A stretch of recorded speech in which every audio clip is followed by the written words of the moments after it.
Okay,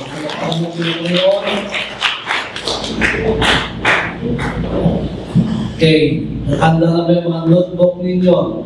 Amen.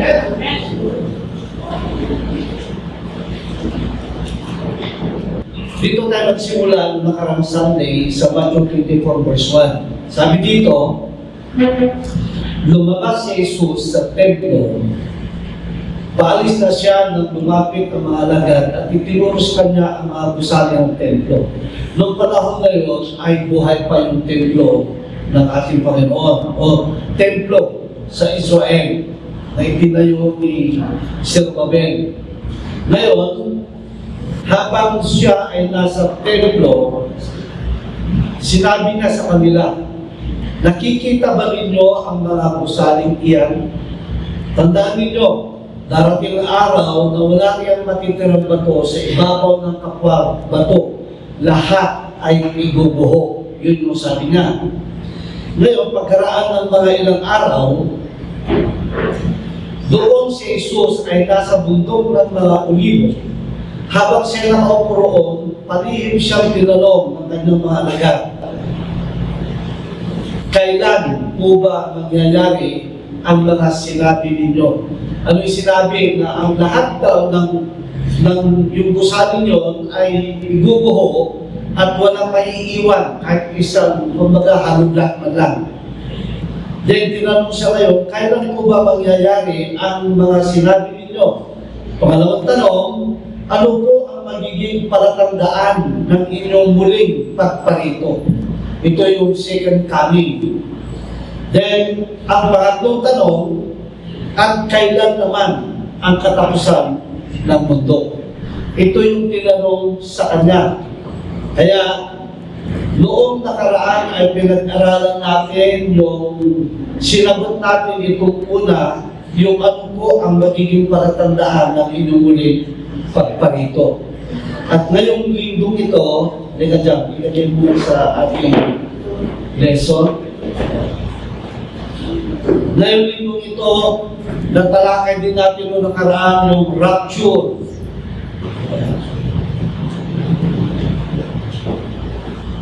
Okay, yan.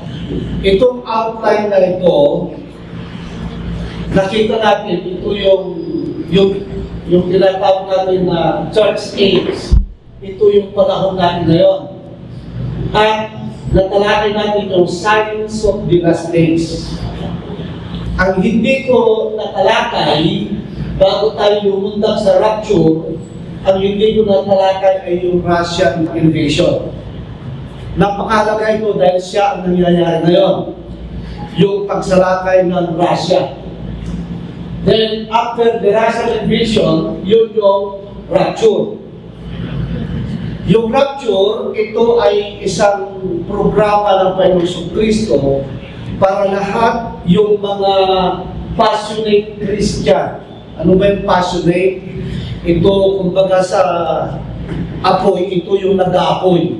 Ito yung talagang, kumbaga sa pugon umaabot ito ng 2,000 degrees Fahrenheit ang init.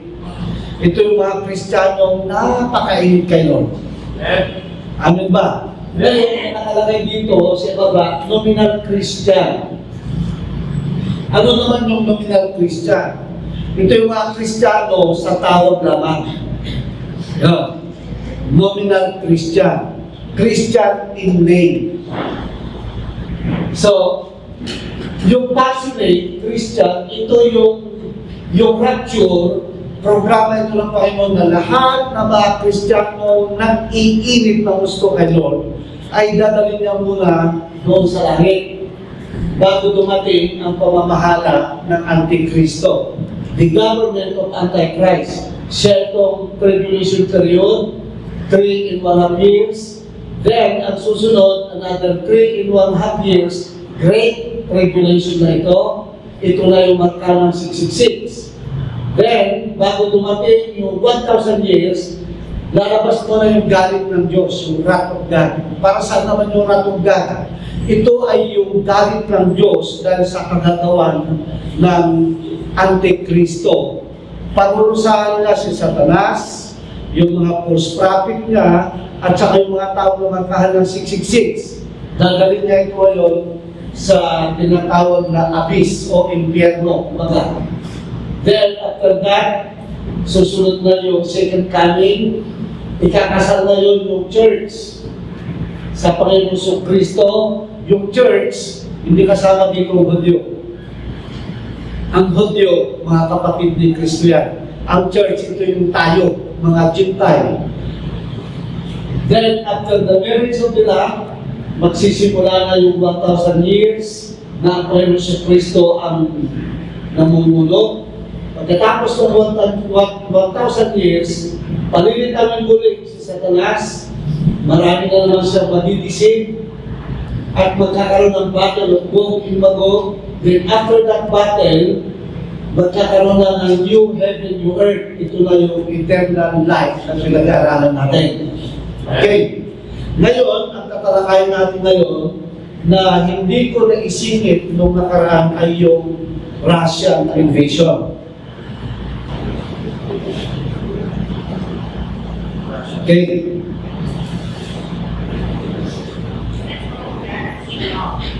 Ito yung tape natin ngayon.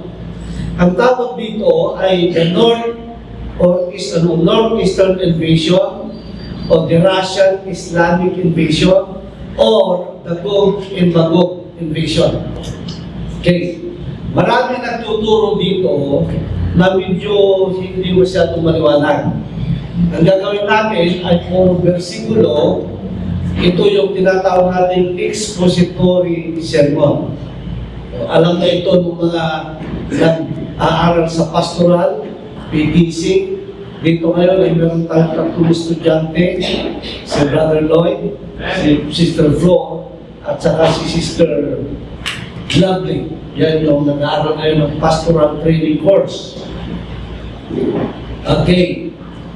Ano ba yung Russian Islamic Invasion dito? Tatawagin natin yung Russian Islamic Invasion. Tignan natin sa ating Bible sa Ezekiel chapter 38 verse 1, 3. Ito, ang nagsasalita dito ay si Propeta Ezekiel. Alam naman yung ibig sabihin ng propeta, sila yung bibig ng Diyos. Sila yung nangangaral ng salita ng Diyos. Sabi sa verse 2, Ezekiel, anak ng tao, harapin mo si Gog. Sino si Gog? Siya yung prinsipe ng Magog. Yan. Sa lupain ng Magog. Ang Magog, ito yung Russia. Ngayon. At hari ng mga bansang Mesek o Turkey at Tubal. Turkey din yun. Magpapahayag ka laban sa kanya at sabihin mong ipinasasabi ko, ako'y laban sa iyo, Gog, pinakapuno ng mga hari ng Mesek at Tubal or Russia. Mesek at Tubal, ito ay isang bayan na sakop din ng Russia. Okay, dahan-dahan nyo para may tanim sa inyong isipan. So yung Magog, ito yung lupain ng Russia. Ngayon, doon sa Magog, nandoon yung Mesek at saka yung Tubal.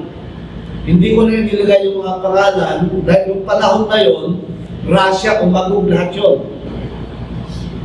Ngayon, sa verse 4, sabi diyan, patatalikurin kita ngayon sa lalagyan ko ng kawit ang iyong panga. Ang nagsasalita rito ay ang God the Father. Iaalis kita sa sarili mong bayan, ikaw at ang iyong hukbo, ang iyong mga kabayo at mga kabayo na nasa hustong kasukotang pandigma, may pananggalan at taba.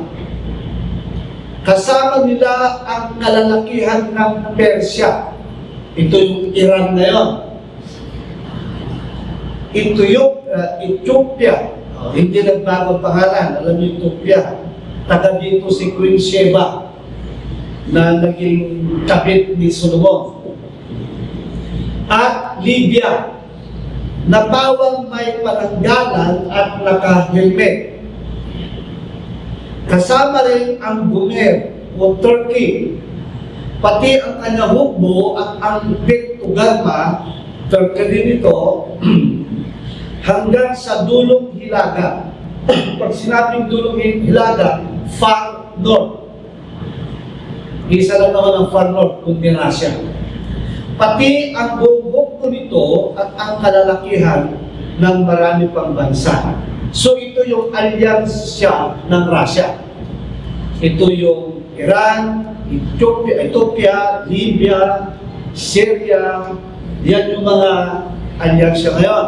Kaya kung nakikinig kayo ng mga balita ng giyera ng Israel ngayon at mga Islamic country, ito na yun. Okay, sa verse 7, sabi ng Panginoon, humanda kang lagi.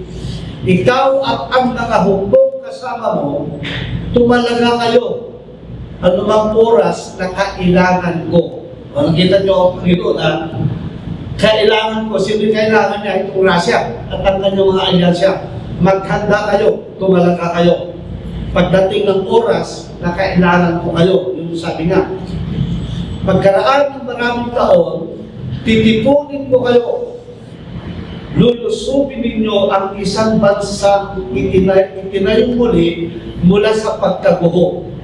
Ang naroon ay mga taong tinipon mula sa iba't ibang dako at payapang naninirahan sa mga bundok ng Israel.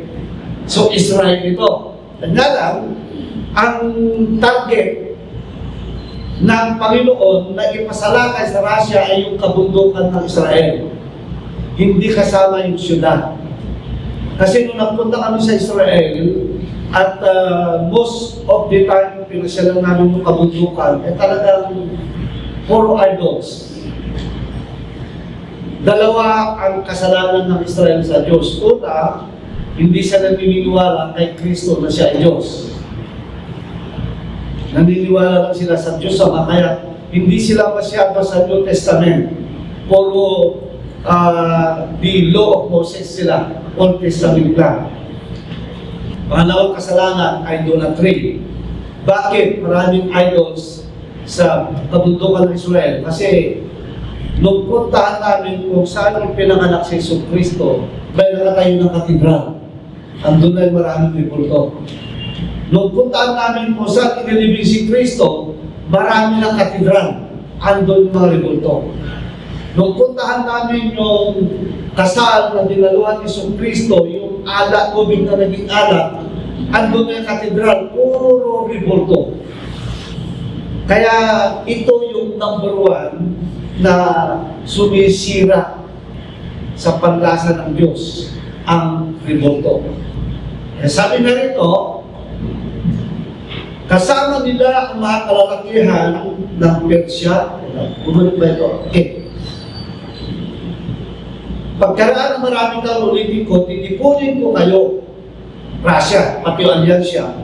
Lulusubin ninyo ang isang bansang itinayong muli mula sa pagkabuo. Ang naroon ay mga taong tinipon mula sa iba't ibang dako at payapang naninirahan sa bundok ng Israel. Isang lugar na dating tiwangwang at walang naninirahan. Kasi nung unang panahon, tiwangwang ang Israel. Nabuo lang Israel noong 1948. Doon lang tinawag ang bansang Israel. Doon lang pinanganak. Then, verse 9, sasagasaan ninyo parang bagyo ang lugar na iyon, at kakalaban ninyong parang ulam. Ikaw ang iyong hukbo at ang makapal na taong kasama mo.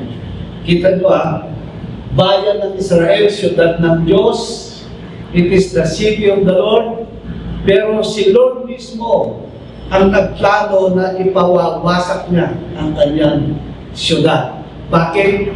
Because of idolatry and because of unbelief. Yung hindi naniniwala kay Kristo. Sa ngayon, maraming religion hindi naniniwala kay Kristo. Yung mga kalaban ng Israel, yung mga Islamic na yan, hindi naniniwala kay Kristo yan. Okay, tuloy tayo. Verse 10. Kaya sabi ko nga, expository ito dahil mahirap magkamali kung magsasalita ako na hindi nakalagay sa verse, sa mga verses. Verse 10, ito ang ipinasasabi sa iyo ni Yahweh. Go, sa araw na iyon, may papasok sa iyong isip at ikaw ay magbabalak ng masama. Isa sa loob mo, ang sasalakayin ko'y isang mahinang bansa. Lulupigin ko ang mga tao na ninirahan ng tahimik, walang mga pader na kanlungan ni anumang harang. 12. Sasakupin ko ito, sasamsamin ang tagaroon at wawasakin ang lupaing dating liwangwang at walang nakatira. Ngunit ngayon, puno ng taong tinipon mula sa iba't ibang dako. Yan naman ang mga Hudyo nanggaling sa iba't ibang dako yan. Ngayon, ay marami na ang kanilang mga hayop, mga ari-arian, at ang lupain nila ay siyang sentro ng daigdig. Tignan nyo, lahat ng istorya sa Biblia o sa history nanggagaling lagi sa Israel. Sentro ang Israel. Dito nagsimula ang salita ng Diyos, dito rin magtatapos ang salita ng Diyos bago magkaroon ng pagkawasa. Then, sa verse 12, 13, sasabihin sa iyo ng Sheba at Dedan o Saudi Arabia. Hindi kasama ang Saudi Arabia sa pagsalakay. Ito ay nangangalakal lamang sa Israel ng Tarsis o Europe. At ang mga mangangalakal nito, naparito ka ba upang manamsak? Yun yung sabi ng Saudi Arabia at Europe sa mga Russia. Naparito ka ba para mangulimbat o manamsak? Tinipon mo ba ang karamihan ito upang hakutin ang mga pila, ginto, mga hayop, at mga ari-arian upang samsamin ang malaking kayamanan ito? Yun sabi ng Saudi Arabia sa mga Russia at mga alyansa nito. Kaya pinapunta ako ni Yahweh sa Go, sabi ni Ezekiel, upang ipahayag ang ganito.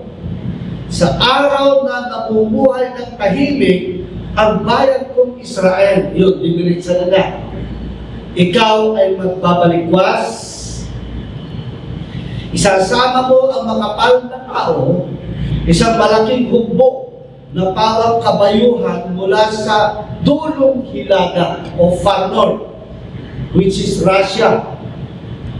Ang Israel ay sasalakayin ninyo tulad ng rumaragasang bagyo.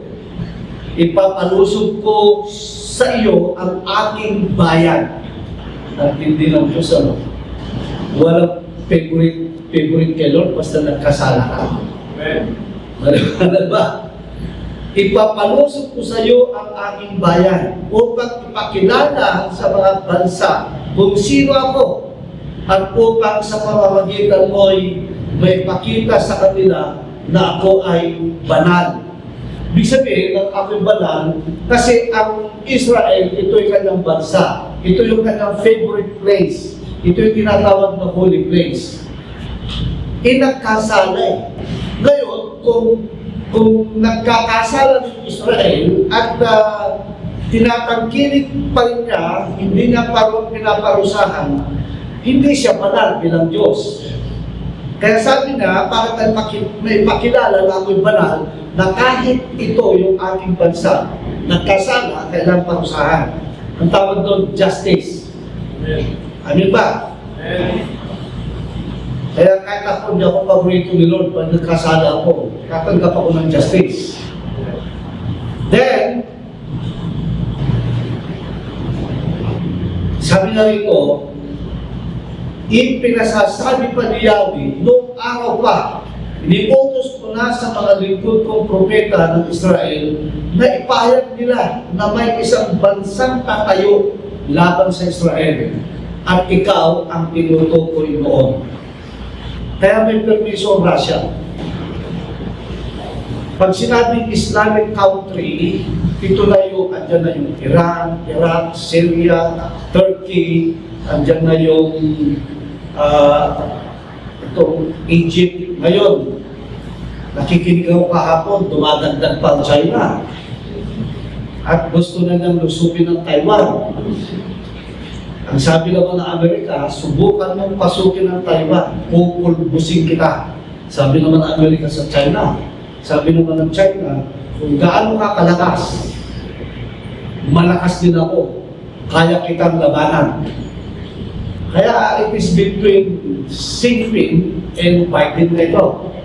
At pag nagsimula na yan, ito na yung simula ng World War III, ang katapusan ng mundo. Ang tanong, nakahanda ba kayo sa rapture? Yun eh. Okay. Hindi ako nananakot. Okay, tuloy tayo. Verse 18. Pagdating ng araw na iyon, kapag sinalakay na ng Gog ang Israel, aabot na sa sukdulan ang aking puot. At sa tindi ng aking galit, lilindol ng napakalakas sa buong Israel. Sabi natin, napakalakas. Napakalakas.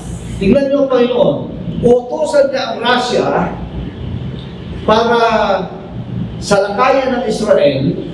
Pagkatapos no, yung galit ng Diyos, bubintahan niya ang Russia. Ganun yun eh. Kasi sinalakan niya yung bansa eh, ng kanyang paboritong bansa. Ngayon, pagdating ng panahon na yon na nag-iisip na ng masama ang Russia, okay, nasakop na nila yung bundok. Mag-iisip siya ng masama na idadamay niya yung syudad. Kaya yun ang sabi na diyan na pagdating ng araw na iyon, kapag sinalakay na ng Gog ang Israel, aabot na sa sukdulan na aking buot.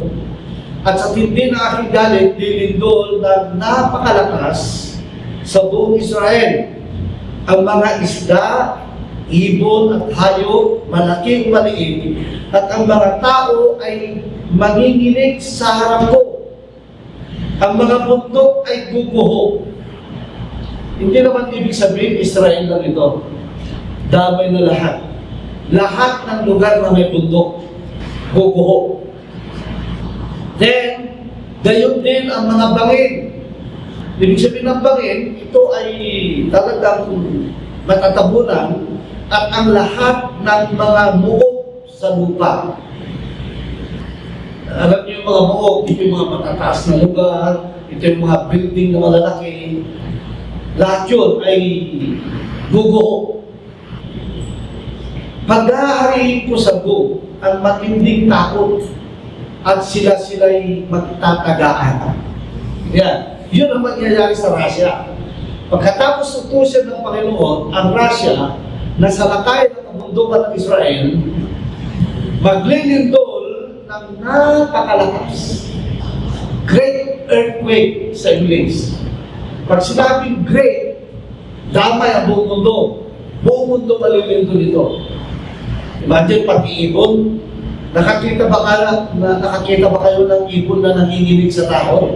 Isda na nanginginig sa takot? Ngayon pala. Eh kung yung ibon, isda, nanginginig sa takot, tao pa kaya na nervyoso? Ang hindi manginig sa takot.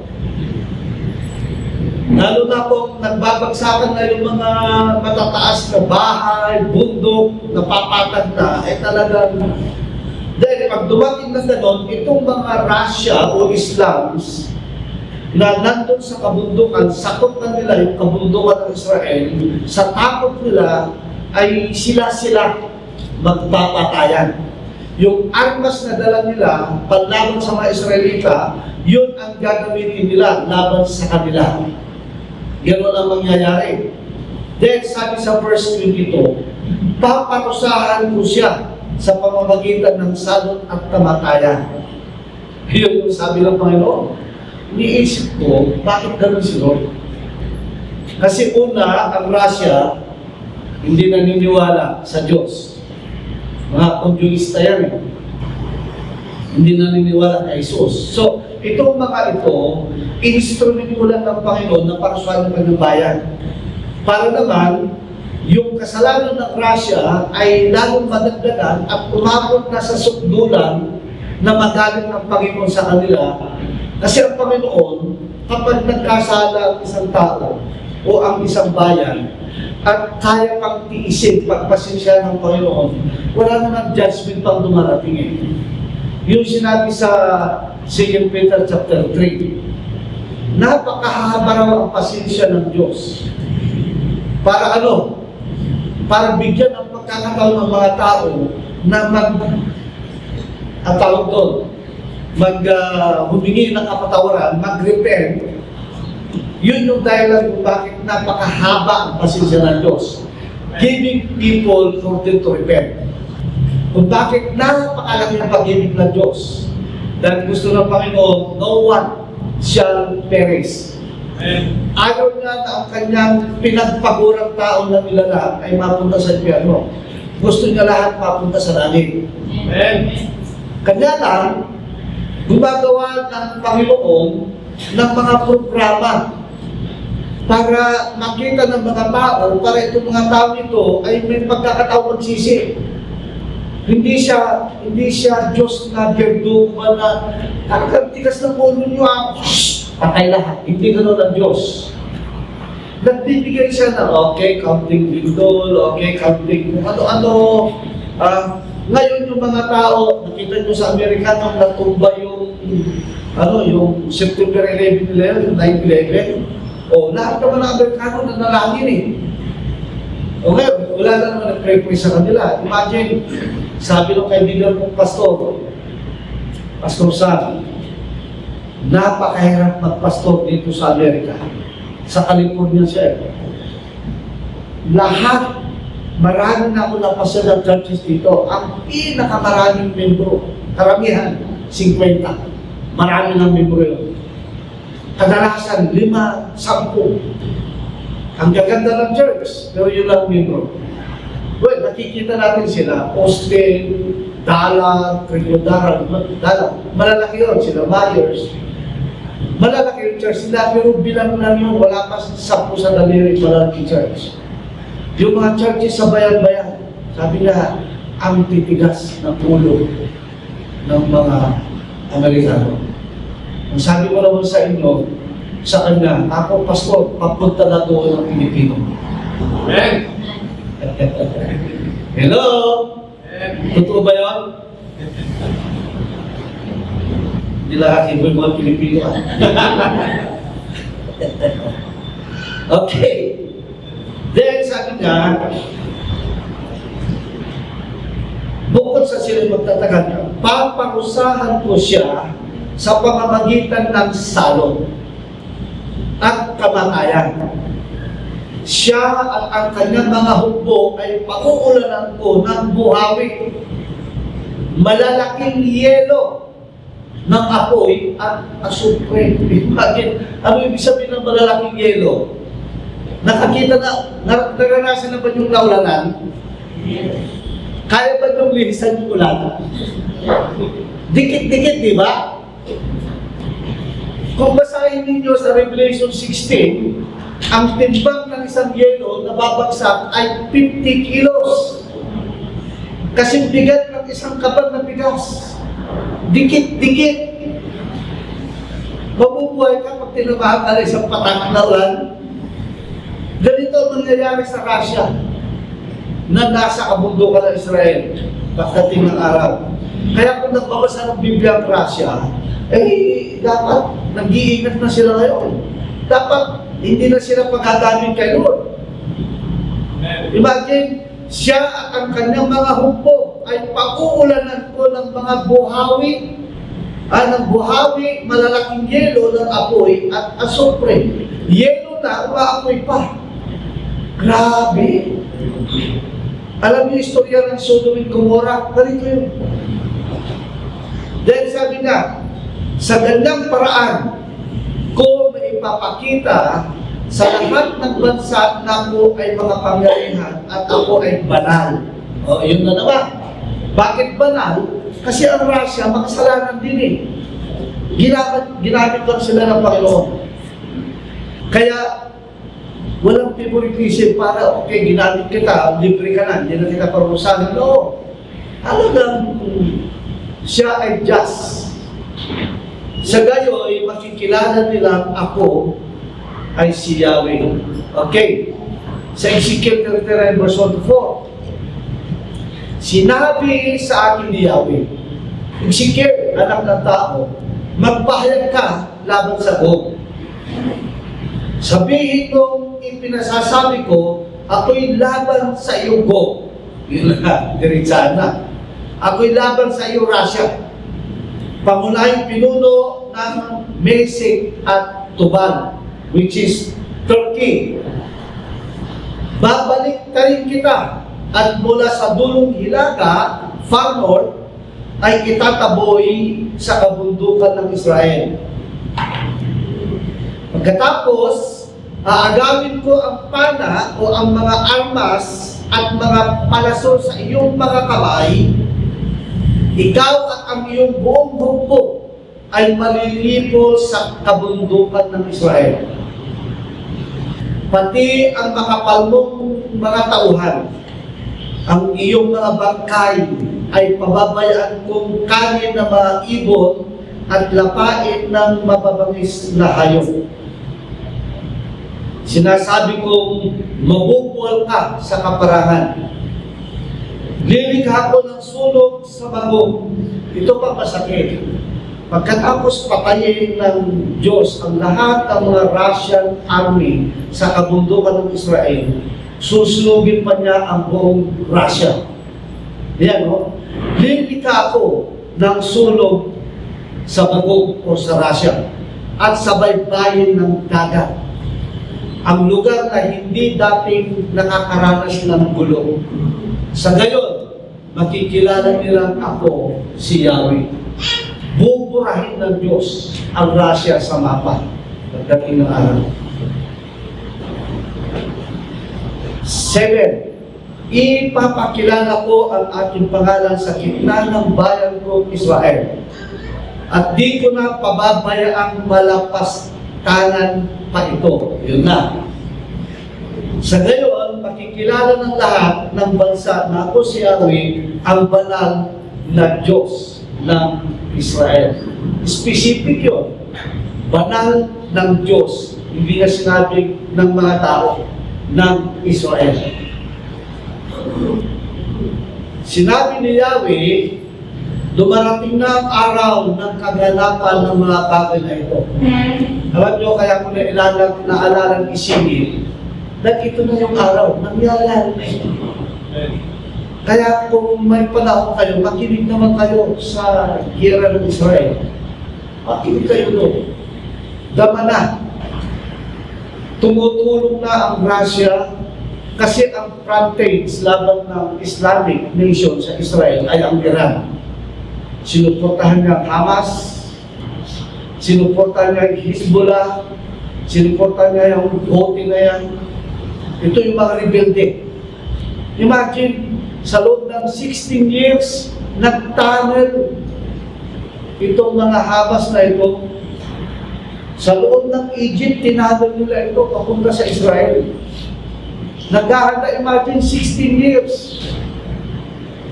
Walang ginawa itong mga Islam na ito, itong mga Hamas na ito, kundi mag-tunnel.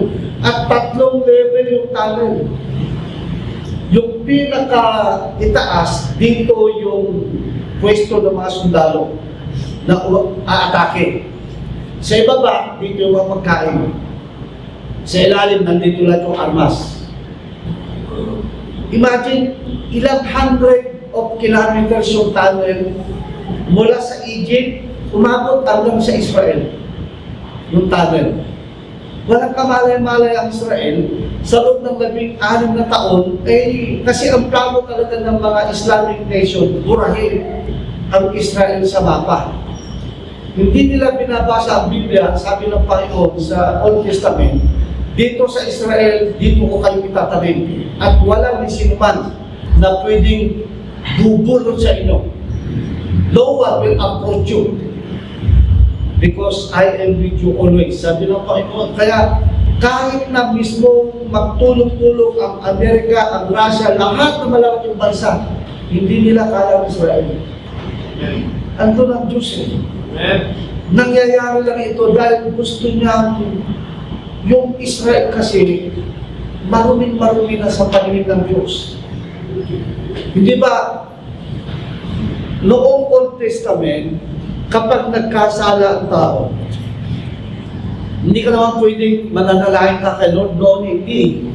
Para patawarin ka ng Diyos sa iyong kasalanan ng Old Testament, ang gagawin mo, kukuha ka. Kunwari, pamilya ni Brother Lloyd. Kukuha siya ngayon ng isang o dalawang kambing. Dadalhin niya ngayon ito sa pare. Pagdating sa pare, ang gagawin naman ng pare, papatungan niya ng kamay yung dalawang kambing. Yung isa ngayon, dadalhin niya sa loob ng templo, gigilitan ng ligyon. Kukunin yung dugo. Pagkatapos yung dugo, pupunta siya sa altar. Kasi yung templo, nahati sa tatlo. Ito yung, ang tawag natin yun, yung pinaka-yard niya, then ito yung holy place, ito yung holy police. Papasok ngayon yung pinaka-pari, dala niya yung dugo. Iwiwisik na yun sa altar. Ark of the Covenant, then ito yung table of the showbread, then ito yung candlestick. Iwiwisik na yun. Pagkatapos, tatawagin na ngayon si Brother Lloyd. Ipapatong nila yung kamay kung sa kambing na buhay. Mag-pray-pray ngayon yung pare, yung ministro o yung pastor, na yung lahat ng kasalanan ng pamilya ay ililipat sa kambing na buhay. Katapos, dadalhin yung kambing sa wilderness, sa ilan, pakakawalan na yun. Napatawad mo sila ng kasalanan. Ganoon ang paghingi ng kasalanan, no? Kung walang alaga, kasi mahalaga yung dugo eh, iwiwisik yun. Ngayon, dito sa Israel, para malinis ang buong bansa ng Israel, kailangan ng dugo. Ito nga yung dugo ng mga Islamic nation. Nababaha doon, huhugasan niya yung karamihan ng Israel. Pagkatapos mahugasan, magiging malinis ulit ang bansang Israel sa mata ng Diyos. Kaya yun yung sinabi na rito. Dumarating na ang araw ng kaganapan ng mga bagay na ito, at sabi ka, pagdaganap ang mga bagay na ito, ang mga taga-lungsod ay lalabas sa bayan, ng bayan, upang gawing panggatong ang makapal na gamit pandigma, pananggalan, pana, palaso, kunyan at sibat. Ang dami ito ay magiging sapat na panggatong sa loob ng 7 taon. Buong bansang Israel. Sapat. Siyempre, iisipin mo, anong klaseng panggatong ito?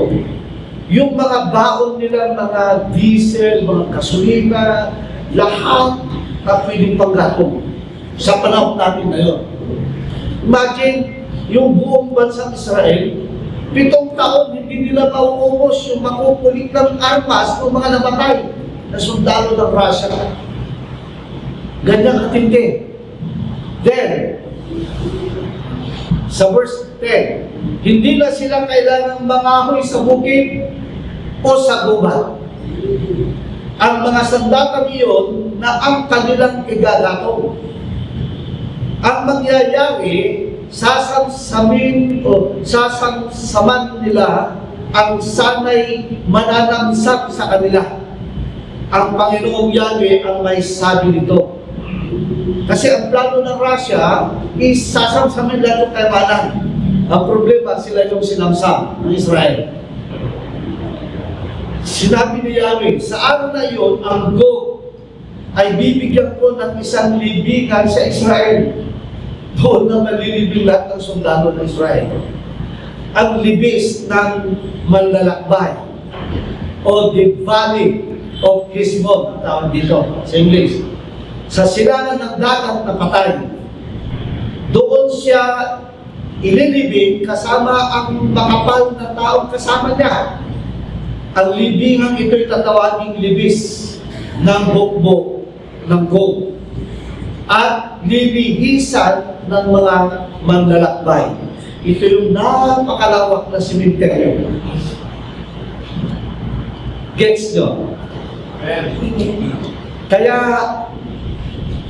sinusubaybayan mo yung gera na yan. Bakit kung sinusubaybayan? Kailangan makasama rin ako sa rapture. Gets nyo? Dahil pagkatapos ng gera na ito, makikita nyo yung pattern kanina. Doon na magsisimula yung rapture. Then, verse 12, sa paglilibing lamang sa kanila, mauubos ang 7 buwan bago may libing ang mga Israelita ang lahat ng bangkay. Natin buong bansa ng Israel maglilibing sa mga sundalo ng Russia, ng Libya, ng Persia, aabutin ng 7 buwan. Araw-araw naglilibing sila ng bangkay. Grabe, ano? Sepulturero silang lahat. Then, 13, lahat ng tutulong sa paglilibing ay pararangalan sa araw ng aking tagumpay. Sabi ng Panginoon, akong si Yahweh ang nagsabi nito. Tuloy tayo. 14, pagkaraan ng 7 buwan, magtatalaga kayo ng isang pangkat upang patuloy na maghanap at maglibing sa mga kalansay na hindi pa naililibing para malinis ng lubusan ang lupain. Yun yung sinasabi ko. Yung mga dugo ang maglilinis, cleansing sa buong Israel. Kumbaga, ang mga Russia, Islamic nation, ito yung parang sacrificial lamb. Sino man sa kanila ang makakita ng kalansay, lalagyan niya iyon ng tanda hanggang hindi nadadala sa pinaglibingan kay Gog at sa kanyang mga kasama. Isang malapit na bayan ay tatawagin ang hukbo ni Gog. Gayon ang gagawin ninyo upang ganap ng malinis ang lupain. Tanong ko, gaano na kaya karumi ang Pilipinas? So, ang prinsipyo ng Panginoon, lahat ng lupain na marumi na sa paningin ng Panginoon, kailangan talaga ang giyera. Yung dugo ng tao ang maging mag-cleanse sa lupain. Tandaan nyo, bakit hindi pa dumarating? Napag-aralan natin muna nakarating ko, may pumipigil eh. Yes. Tama? Yes. May pumipigil para hindi pa dumarating yung wakas. At yung pumipigil na yun, ang tawag doon ay restrainer. Na sila yung tinatawag na you are the light of the world and you are the salt of the earth. Bakit tinawag na light of the world? Kasi yung bumbilya ang nagbibigay ng liwanag para ang tao ay hindi madapa. Hindi makisot. Kung tayo yung light of the world, tayo ngayon yung nakikita ng mga tao na ihimlo, larawan ng Diyos, modelo ng kabutihan, kabanalan. Bakit salt of the earth? Ang salt, ang trabaho niya ay pre-preserve niya yung pagkabulok. Tayo lamang ang dahilan, kaya hindi pa lubusang nabubulok ang lupang tinitirhan natin. Tayo ngayon yung dahilan, kaya pa hindi pa dumarating yung katapusan ng mundo. Pero sabi doon, sa sandaling maalis sa landas, itong pumipigil, lilitaw na ang Antikristo. Gets nyo? Amen. Kaya nga, habang nakikita ko dito yung mga asin at ilaw, at ako, hindi pa dumarating yung wakas. Amen. Ano ba? Amen. Okay. Kaya nga, yung pinanood kong Leave Behind, nakalimutan ka lang i-pakuha kay John Jam. Parang may paragas malang dito kahit 10 minutes. Kapag imagine, ang bida doon si Nicolas Cage. Piloto, alam niyo yung aeroplano, di ba dalawang piloto? Siya, si Nicolas Cage, kapit na yung isang steward. At si Nicolas Cage, yung kanyang pamilya, yung kanyang asawa, ay talagang very prayerful, yung mga magulang, yung mga anak. Ngayon, yung isang anak niyang dalaga, hindi siya naniniwala sa Biblia, hindi naniniwala sa panalangin. Ngayon, habang nandun sila sa aeroplano, biglang gumano na. Yung nanay, pinapasos yung anak, nawala yung anak. Hawak may gatas, pero nawala yung pinapasuso. Yung isa naman, na pasayros na babae, na migra, nakikipag-paliwanagan doon sa pantak na lalaki. Yung lalaki, pinusuko yung pantak, biglang, boom! Sabi ng pantak na lalaki, saan ang puti ko sa pong? Ngayon, ang dami na, nagpanik na sila sa loob ng aeroplano, ang daming nawala. Yung pantak na lalaki, meron siyang kasama na malaking lalaki, nawala rin. Ang ginagawa niya, tinutusok niya yung buwan. Eto ngayon, yung babae na anak niya na nasa lupa, talagang nagpanik na. Grabe, may mga bus na tumatakbo, biglang na-rapture yung driver, biglang bumangka sa gasolinahan, sumabog, nagbangga, napuno na ng traffic, yung mga tao, napuno na yung munisipyo nila, nagpo-complain, nawala yung anak ko, nawala yung asawa ko, mga ganon. Yung iba naman, talagang nag-aaway na. Yung mga dating masasama, sinimantala naman, nagnakaw doon at nakaw. Si Nicolas Cage, ano nangyari? Nagkakagulo yung mga pasayros. Nakita niya yung plano ng sinasakyan nila, ay pabagsak na. So pumunta siya doon nakita niya yung piloto, ang nandun na lang, yung Citroen, yung Rilo, yung Singsing, lahat ng alahas ng loob. Kaya yung mga iniipon natin alahas pagdating ng araw, may iwan na dyan. Totoo yung sinabi ng Panginoon kay Adan, sa alubok ka galing, sa alubok ka rin babalik. Lahat ng galing dito sa lupa may iwan. Ang mawawala lang yung ating katawan, kung banal. Gets nyo? So, yun ang nangyari. Siya nag-drive sa aeroplano. Ngayon, yung anak niya na naiwan din sa lupa, umuwi sa bahay. Wala yung nanay, wala yung mga kapatid. Nakita niya ngayon, yung Biblia, may nakasingit na gano'n sa page, pagbukas niya, about Revelation chapter 13. Binasa niya, nasa dulo, na sa Revelation chapter 12, biglang, yun nga, sa lunar rapture, wala. Naisip niya yung church, pinunta niya yung church ngayon. Pagdating sa church, walang tao. Nandun yung mga Bible, yung mga damit. Merong isang tao na nakaupo sa harap. Nilapitan niya si pastor.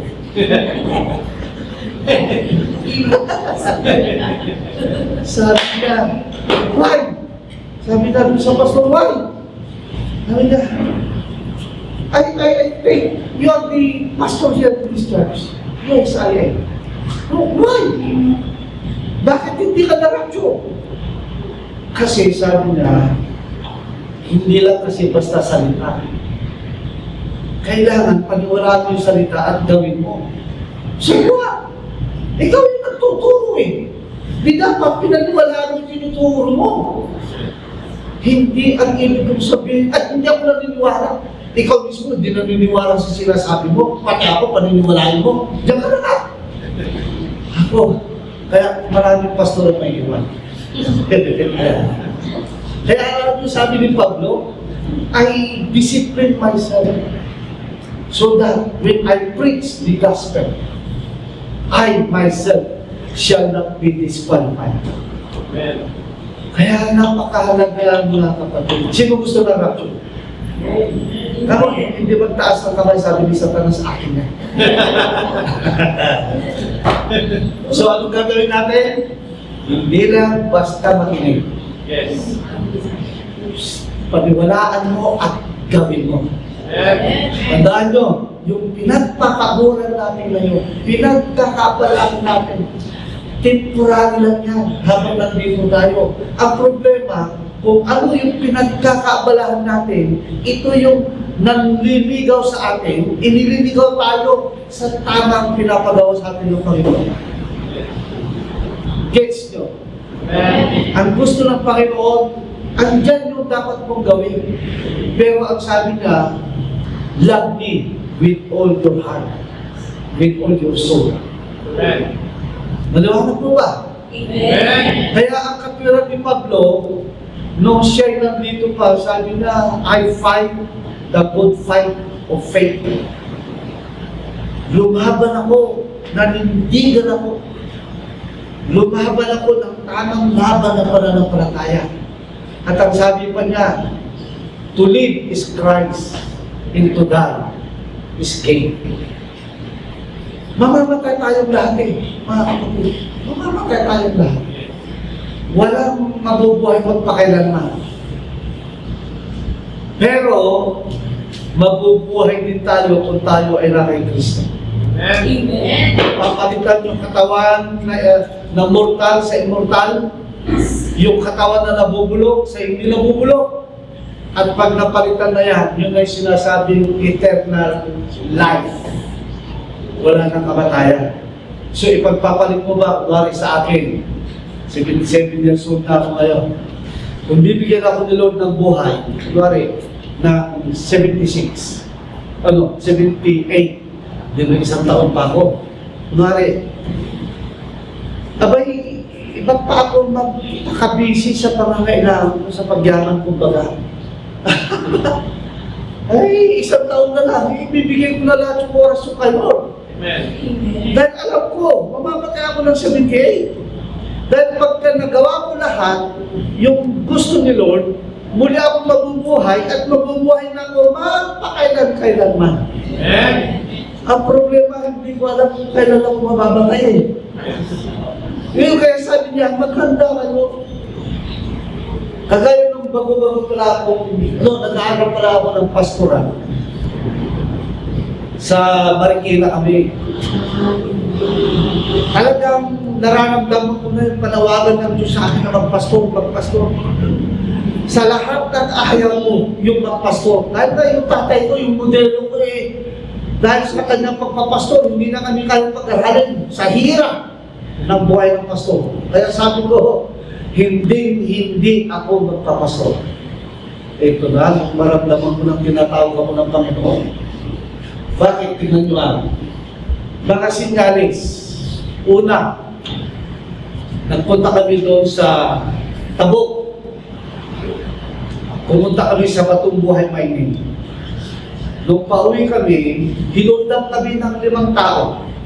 Yung mga tinatawag na Kalinga na rebelde o Kalinggang NPA. 5, yung nasa harap, Armalite. Disabot. Yung 2 dito sa side, Armalite. Dito, Armalite. Yung nasa likod, Gulo. Ngayon, kinuha na nila yung radyo ng sasakyan namin. Volkswagen lang. Yung aming sasakyan na medyo karang-karang. Kinuha na yung radyo. Ngayon, kinuha pa yung susi at kukunin lahat yung mga bag natin yung gamit. O di, binigay yung susi. Pagbukas doon sa likuran, ang sabi nung tangang Kalinga yun noon, Nick, adamat ka reserva na ang makina. Hindi ba yung Volkswagen yung makina nasa likod? Reserva raw yun.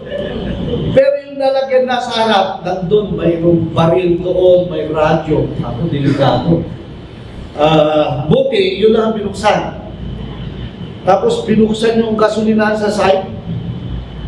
Kinubad ng isa yung t-shirt, inilagay doon, pabilo. Tapos sabi niya, posporo. Buti ka mo yung isang kasama ko, may pusporo, bago kami umalis, tinanggal na yung kanyang singsing, inilagay sa pusporo, at itinago sa carpet ng sasakyan. Noong naghahanap ng pusporo, walang pusporo. Hindi masindihan ngayon yung pabilo. Makita niyo yung galaw ng Panginoon. Kasi sabi ko, Lord, kung tinawag mo ako, kung pakita ka ng milagro. Dahil kung mamamatay kami ngayon dito, hindi ba ako ginawa? Di walang posporo. Hanap ang harap, walang posporo. Ikaw, bakit wala kang posporo? Wala pong naninigarilyo sa amin eh. Makita, oh, wallet. Labas naman ang wallet. Apat kami sa loob ng sasakyan, yung wallet ko bagong bili. Pero ang no, 10 piso lang naman. Pero may cheque na nakulikta ako na 68,000. Ngayon, pinagbubukla, kinuha yung pera, isinawi rin yung mga wallet nila. Sa akin na yung suli. Oy, yung wallet ko! Sabi sa akin mga kasama ko, tumigil ka na. Wallet lang yan, baka patayin pa tayo. Napansin ko, yun lang wallet ko pala, ang bago. Mga lumang yung wallet. Pagkatapos lahat ng mga smoke glass, pinagkukuha. Yung smoke, yung aking eyeglass na yun, yung colored glass, ibibigay ko ayaw tanggapin. Ito pa. Ayaw. Kasi low class yun. Ngayon jacket. Lahat ng jacket nila formaw. Kinuha lahat. Yung jacket ko ayaw kunin. Pati pantalo na maong, pinahubad sa amin. Ako, hindi naman ako may magbaw. Sila nakaburles, ako hindi. Ganun katindi nun. Pagkatapos nung ma-hold up na yun, ito na. Babalik na yung susi. Kinuha ko ulit. Sandali. Taga saan kayo? Ang feedback sa amin, kapag ka nagkamali ka ng lugar, kasi may budong-budong doon eh. At yung nabanggit mong lugar, taga-runta, papatay ka doon. No, taga saan kayo? Hindi kami nakasabot kagad. Nag-iisip kami kung ano isasabot namin. Sabi, matigas ang ulo nyo ah. Akin na susi. Binalo ulit. Kako, naisip ko yung aking planner na notebook bago yun. Ginto yung gilid. Kinuha ko yung nasa likuran ng nasa likod ako nakasakay. Kinuha ko ito. Binuglan ko. Nung nakita ko nakatingin sila sa akin, kunwari itinago ko. Tinutok sa akin ng malay. Akin na yan! Sabi ko, kahit patayin mo ako, hindi ko bibigay ito. Sabi nung katabi ko, umiiyak, bigay mo na, baka madami ako. Sabi ko, alam ko, mga brad ko, pag nasa Santiago tayo, ang yayabang nito. Tapos kayong mga babae, nag-iiyakan dito. Okay, binigyan nyo na po. Ano ito? Nakita nyo naman, may nanakalista dyan. May 50,000, may 110,000, may pera niya, kukuliktahin ko yan. Kukuliktahin namin yan. Okay, sabi na, tubusin nyo ito. Magkano? Sa kanya, 5,000 sa kanya, 5,000 sa akin, 5,000, 20,000.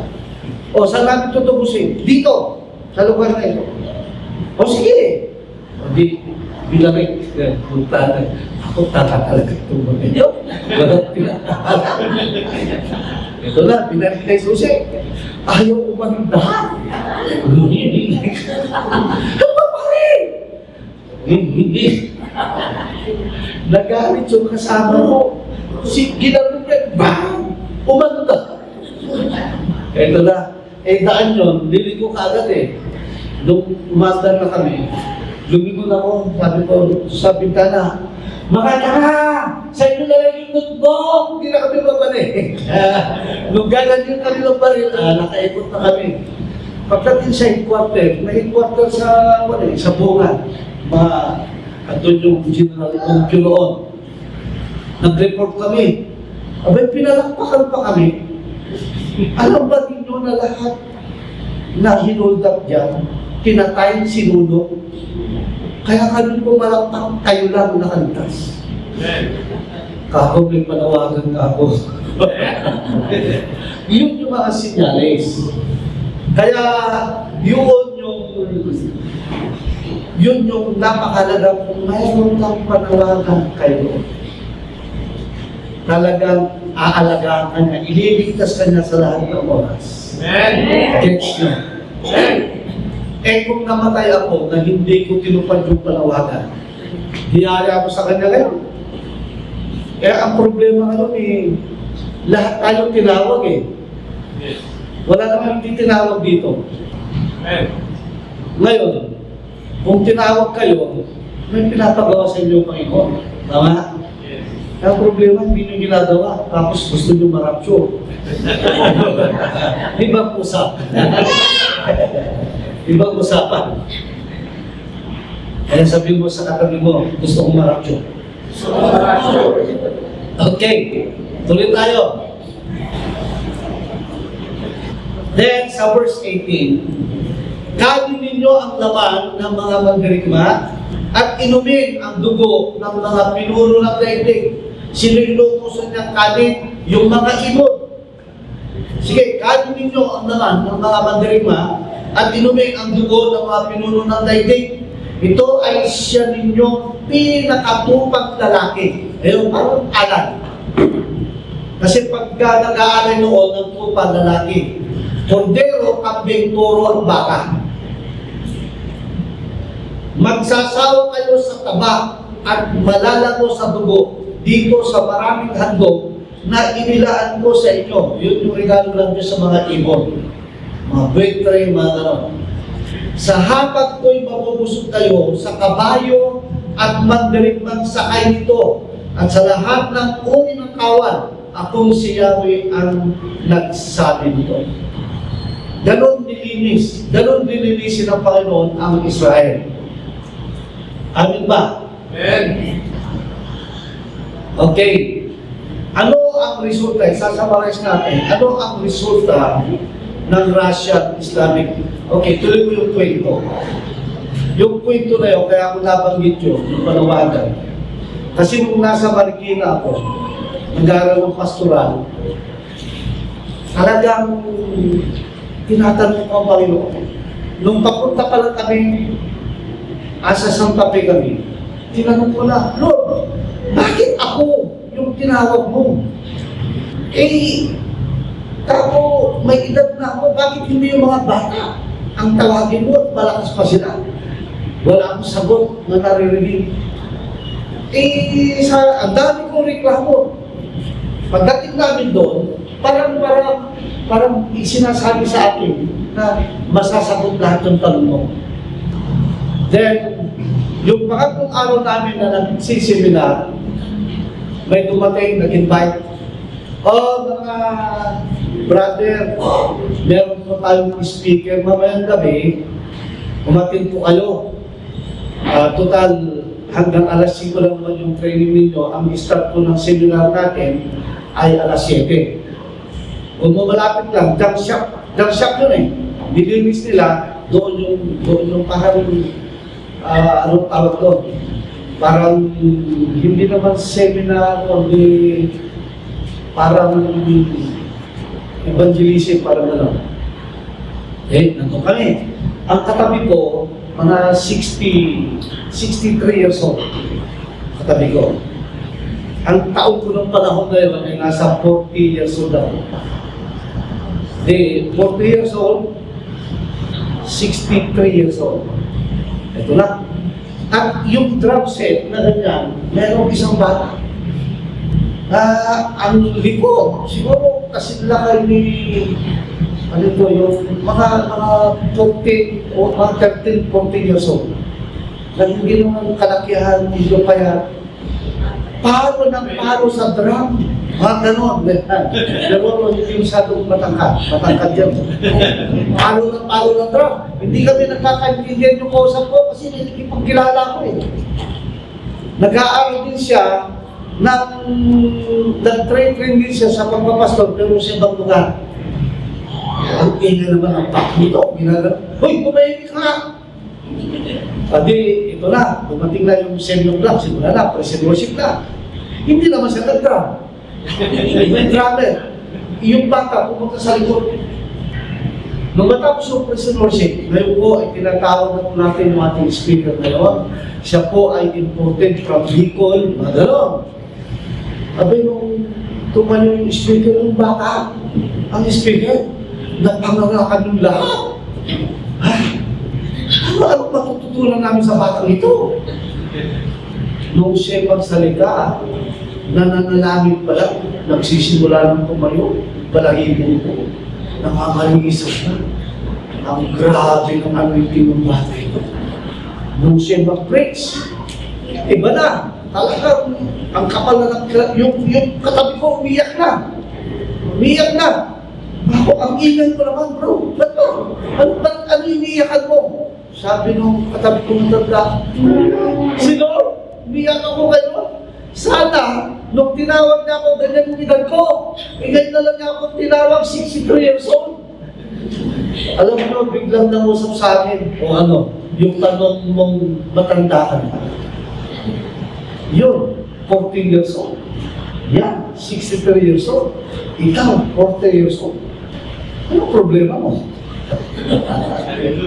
Tumahimik ako talaga. Ito ngayon, nung nagtuturo siya, may mga nakaupo nagtutumbay. Ang tindi ng anointing ito ngayon. Nung siya nagtestimonyo, sabi na doon, siya ang pinaka-Bolshevik sa eskwelahan. Alam niyo yung salitang Bolshevik? Bulakbol, matigas ang ulo, problema ng klase.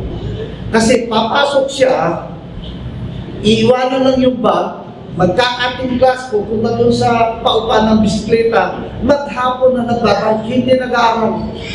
Kaya yung nanay na ngayon, walang ginawa kundi ipag-pray siya. Dahil yung nanay niya, born again.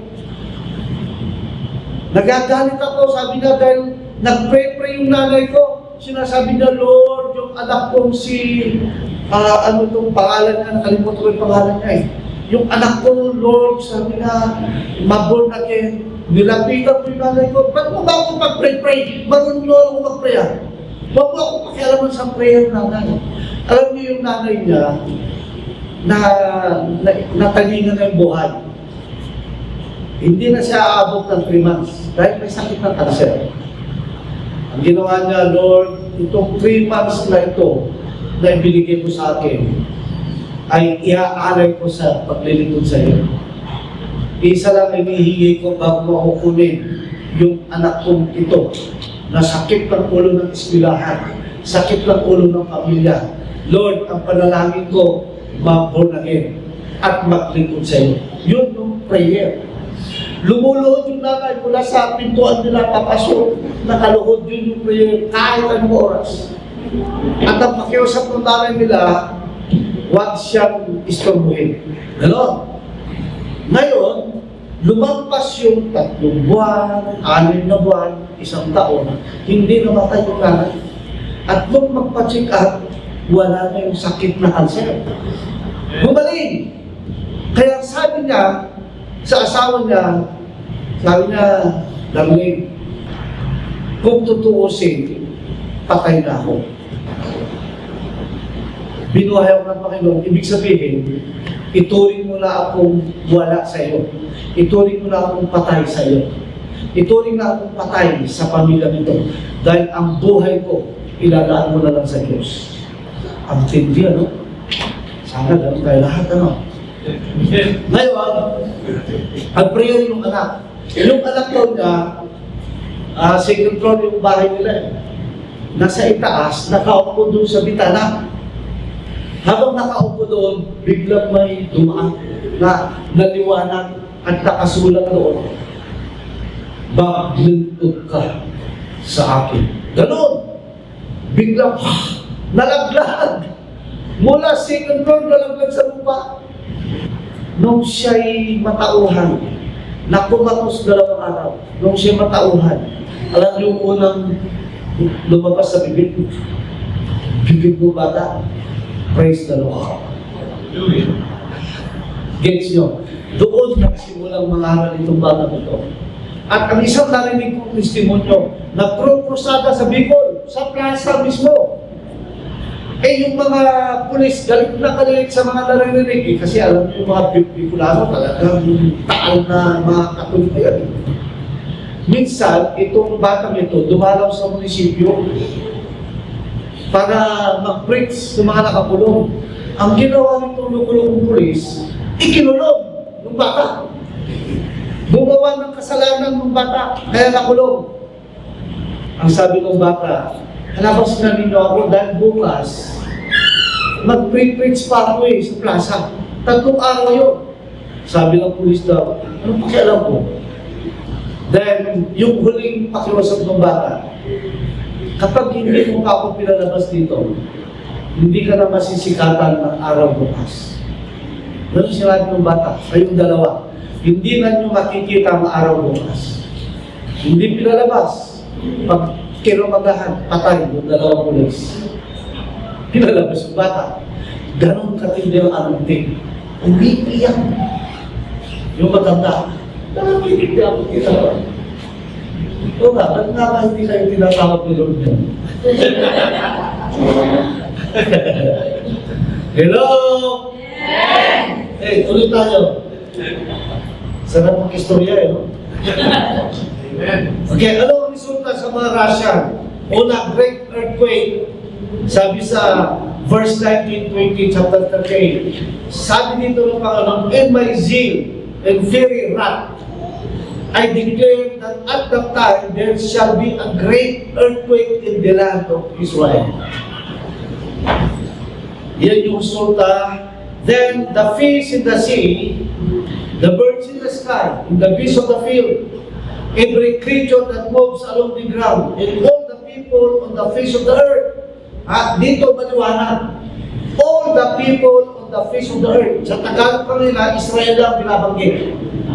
Pero sa English, all the people on the face of the earth will tremble at my presence. So damay ang buong mundo sa great earthquake na ito. Will tremble at my presence. The mountains will be overturned. The cliff will crumble. And every wall will fall to the ground. Mapapatag ang lupa. Yun yung great earthquake. Sabi mo sa katabi mo, sana hindi na natin aabutin ito. Pangalawa, mass confusion. Ito yung pangalawang ginawa ng Panginoon sa mga Russian. I will call for a sword. Ibig sabihin ng sword, yung armas na panlaban sa mga Russian. I will call for a sword against them throughout all my mountains. My mountains. Kabundukan ko, yung kabundukan ng Israel, says the Lord God. Every man's sword will be against his brother. Sila-sila ay magpapatayan. Kung titignan natin yan, sila-sila na ang mga bansa na sumalakay sa Israel ay nalito, natakot sa matinding lindol at sila-sila nagpatayan. Tignan ninyo sa Judges chapter 7 verse 22, nangyari na ito eh.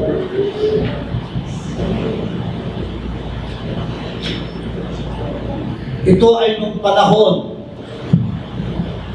ni Gideon. Nung panahon ni Gideon, sinalakay sila ng mga Madianite, Amalekites, at talagang wala silang laban. Kumbaga, siege. Pinaikutan ng kanilang kaharian at hindi sila makalabas. Wala silang pagkain, wala silang inumin. Ngayon, ang sabi ng Panginoon kay Gideon, salakayin mo, okay, labanan mo.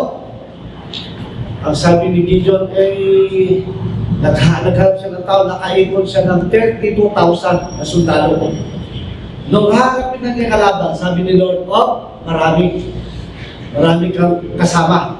Baka sabihin nila, pag nanalo kayo, eh dahil sa dami ninyo. Bawasan mo. Lahat ng mga natatakot, iwanan mo. Ang natatakot, 22,000. Okay, naiwan 10,000. Nung susalakay na sila, sabi ni Lord, marami pa yan. Bawasan mo. Dalhin mo sila sa ilog. Lahat ng iinom na parang aso, ihiwalay mo. Yung iinom sa palad, Ihiwalay mo. Nag-inuman sila. Ang uminom lang sa palag, 300. Kaya dito nanggaling yung pelikula na 300 is Pantali. Yung marami, sabi nga, pauwi mo. Hindi siyempre ikaw si Gideon, ang dami mo kalaban, ha? Amalekites, Midianites, 300 lang yung kasama mo. Sa pamamagitan ng 300 na yan, ibibigay ko sa iyo ang kaaway nyo. Okay. Ngayon, nag-aalaman pa rin lumusog. Okay, sabi ni Lord kay Gideon, okay, mamayang gabi, para lumakas ang lubong lumusog, ikaw ay sikreto, kasama mo yung alalay mo, ang morberan mo, sikreto kang pumasok sa kota ng kalaban. At may maririnig kayo na doon na magbibigay sila ng lakas na loob. Hindi sumalakay sila gabi. Pagdating doon sa kota, ang pinag-uusapan, ito, sabi ng mga kalaban, alam mo, nanaginip ako kagabi. Mayroon daw napakalaking tinapay na gumulong sa atin, tayong lahat napatay. Ang sabi naman ng kausap, ay, ito na yung sandata ni Gideon.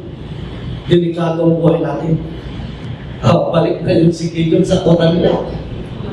Okay, salahin na tayo. Ganito gawin natin. Hati-hati tayo, tipo 100. Pag dumating yung punto na sumigaw kayo ng Gideon, masabi nyo lahat yung ilawan at saka yung banga na dala ninyo.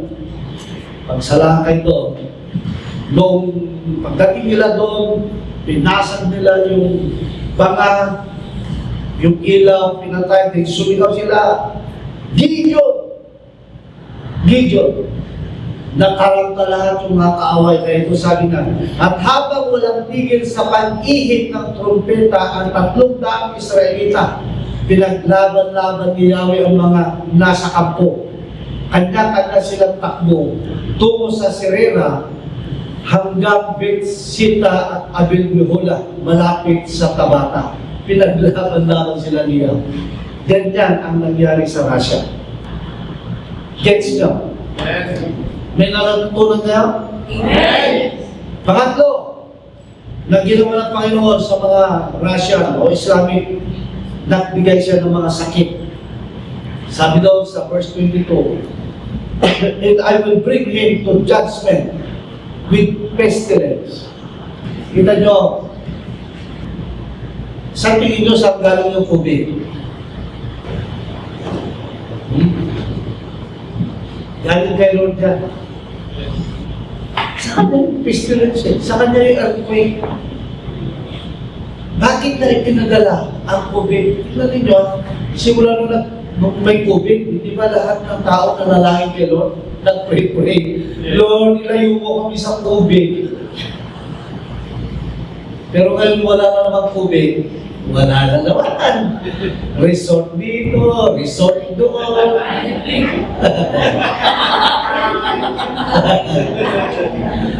Hello? Okay. Then, ito sabi nga, yung mga dala nilang armas, biological weapon ng dala, ito yung bomba na laso. Ang ganda ng armas ng mga Israel. Nung matagpuan nila yung tunnel ng mga Hamas, meron silang na-invento na parang alam mo yung garbage bag, na kapag pero bomba yun, pagka itinapon nila sa tunnel, puputok yun, magiging pog, masasaraduan yung tunnel ng puro pog. Wala, hindi na sila makalabas. Ganun nila tinamo yung mga Hamas sa tunnel. Biological weapon, ito yung bomba na yung chemical pag nasinghot mo, patay ka. Ang siya nilang gagamitin laban sa isa't isa, dahil magkakaroon sila ng iba't ibang sakit o peste na siya uubos sa kanila. Siyempre, gera, pagkatapos ng gera, gutom, pag ginutom ka, hihina ang sustansya mo, sakit, tatae, ano-ano na. Then, pang-apat, na pinadala ng Panginoon, fire and brimstone. Iba yung brimstone at saka yung tinatawag na hailstone. Yan. Sabi sa 22, I will rain down on him, on his troops, and on the many people who are with him. Flooding rain, ang ipapadala niya, great hailstone, fire and brimstone.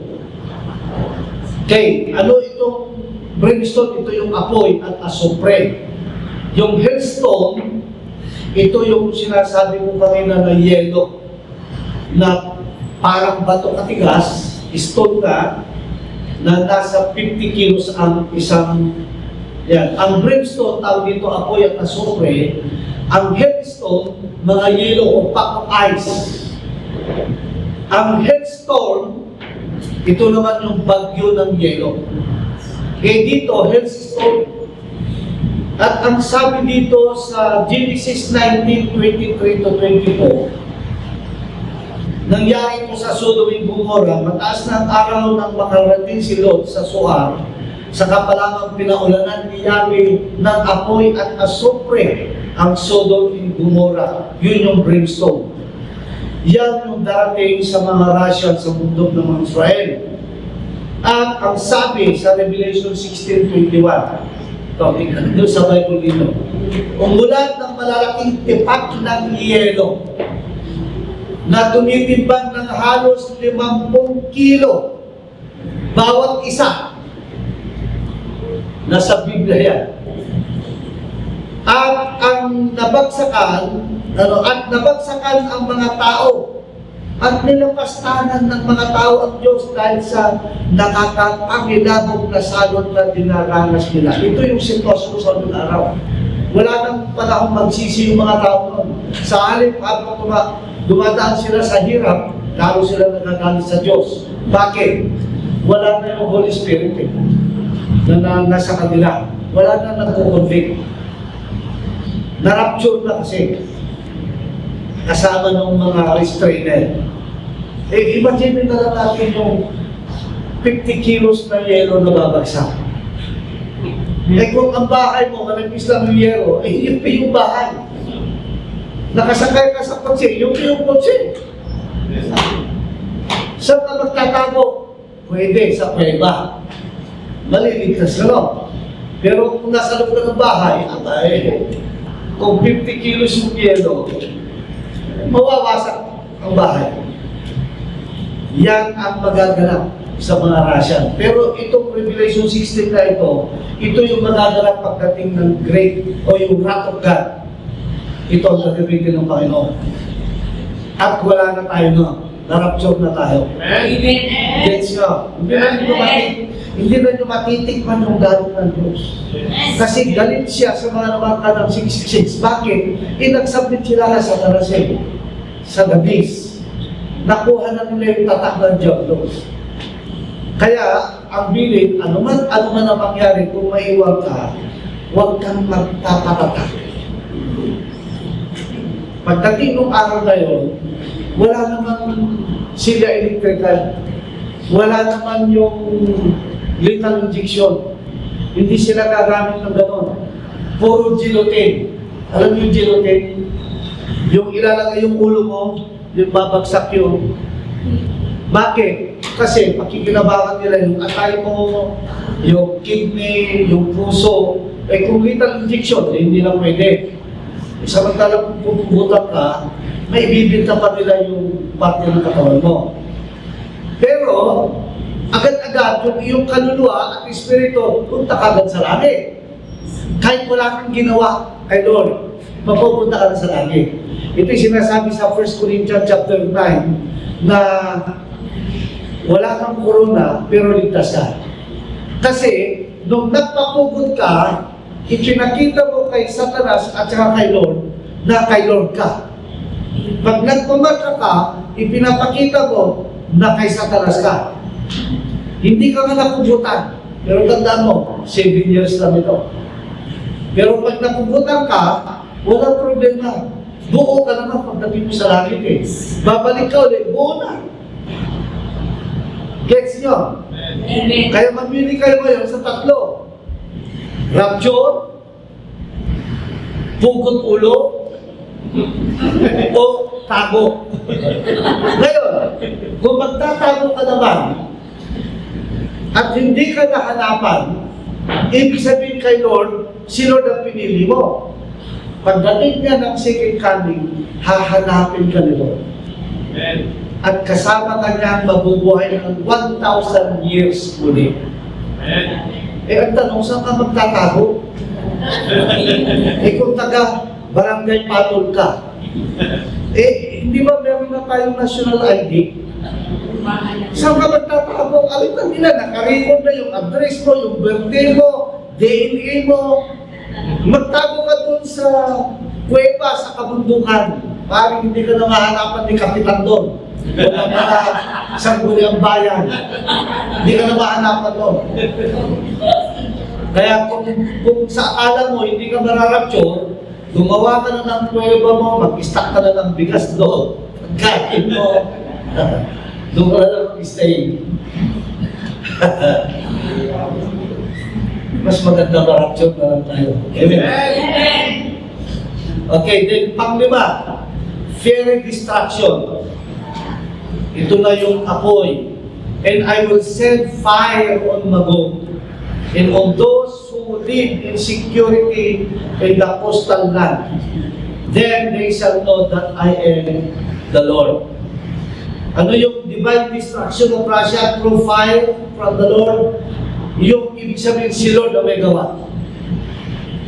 Kawawa Russia. Akala nila itong si Putin, akala niya bida siya ngayon, hindi niya alam. Divine, baliktad pa yung divine divine. Divine destruction of those who live in the coastland. Yung coastland, ito yung mga bahay sa tabi ng dagat ng Russia. Or through nuclear blast. Ito na yung mga nuclear war. Ayan yung Russia. Makikita nyo yung coastal, yan. Coastal areas. Yan.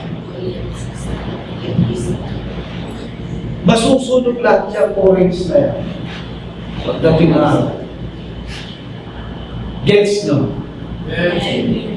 Ang maganda nito, malapit na mangyari. Kaya sabi mo sa katabi mo, may panahon pa para marapsyon. Mag-init ka na. Kumilos ka na. Pero tandaan ninyo, John 3:16, for God so loved the world that He gave His only begotten Son. Whosoever believe in Him shall not perish, but have eternal life. Ang ibig sabihin nito, mahal ng Diyos ang sangkatauhan. Ayaw niyang may ma-perish, ayaw niyang may mamatay. Gusto niya tayong lahat ay maligtas. Kaya kayo na naunang naligtas ay magdala ng mga tao sa kanya ng Diyos para maligtas kung hindi pa sumasampalataya. Amen ba? Amen. Okay. And lastly, dito tayo. Ito yung ating pinaka-conclusion. Sa panahong iyon, itong pinag-aralan natin, yun yung panahon. May dalawang lalaki, sabihin natin lalaki, na nagtatrabaho sa bukid, kukunin ang isa at iiwan ang ikalawa. Ganito yung sa radyo. Biglang, nawala yung isa, naiwan yung isa. Siyempre yung isa na iwan, hindi naman natin masabing makasalanan, maaaring ito yung tinatawag na nominal Christian. Kristiyano sa tawag.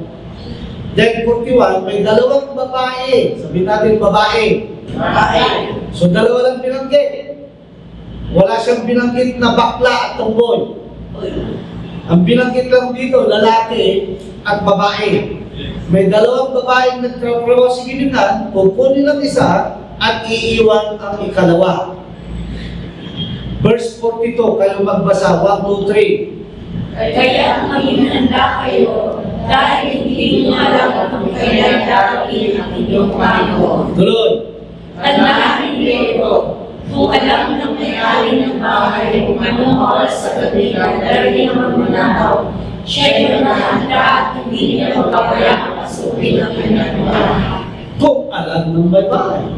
Kung alam natin yung araw ng pagdating ng Panginoon, madali lang. Kunwari, narating siya ng 2025. May panahon pa ako nagluko. Pagdating ng December 2025, magsisisi na ako. December 2024. Dahil alam ko, 2025, darating na si Lord. Ang problema, hindi natin alam eh. Kaya sabi dyan, tandaan ninyo ito, kung alam ng may-ari ng bahay, kung anumang oras sa gabi darating ang magnanakaw, siya maghahanda at hindi niya pababayaan pasukin ang kanyang bahay. Verse 44, ulitin nyo ulit, basa. Kaya lagi kayong maghihanda, sapagkat darating ang anak ng tao sa oras na hindi nyo malalaman. Anong pinapagawa sa atin ng Panginoon? Laging maghanda. Okay. Napag-aralan na natin yung rapture. Kaya napakahalaga, tandaan ninyo, andyan na yung Russia. Nagplaplano na. Okay, palakpakan na natin ang Panginoon.